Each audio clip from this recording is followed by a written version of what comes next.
The three biggies: Google, Twitter, Facebook.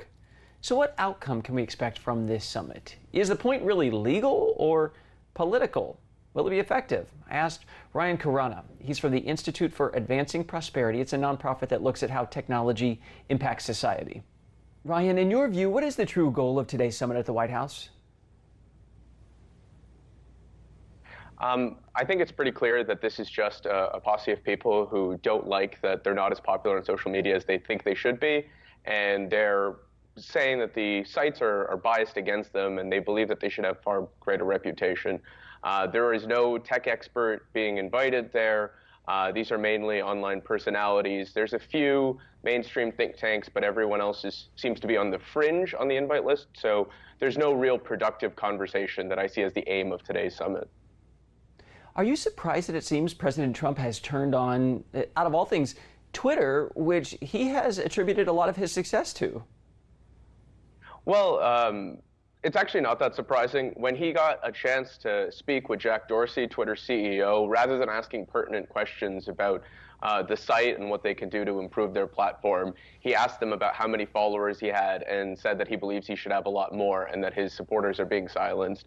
I think his relationship to social media is very ego-driven, and he thinks that he should be far more popular on it than he is. And this is especially popular among a lot of his base who believe that these companies are targeting conservatives and are biased against them.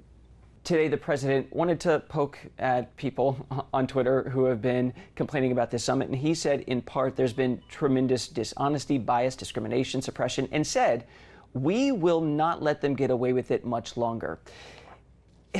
Is he looking to lay something out for 2020 that he can rally the base around? I mean, legally, these are private companies, it seems. I own Twitter.com, and if I decide no Republican can speak on there or no Democrat can speak on there, that seems to be my right.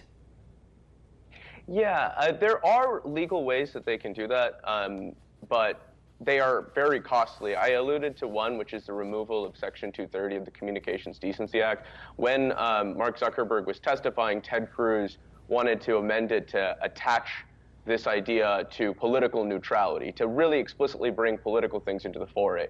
Now, this opens a lot of questions related to the First Amendment. There are policies taken in other countries, such as France, with their hate speech laws online, which just couldn't fly in the United States because they would violate the First Amendment rights of people who are posting on these sites and the First Amendment rights of these corporations. But trying to make these platforms liable for the content they post, imposing new costs upon them, is a legal way they can do that, but it would harm the very things that made America so innovative as the internet was blossoming.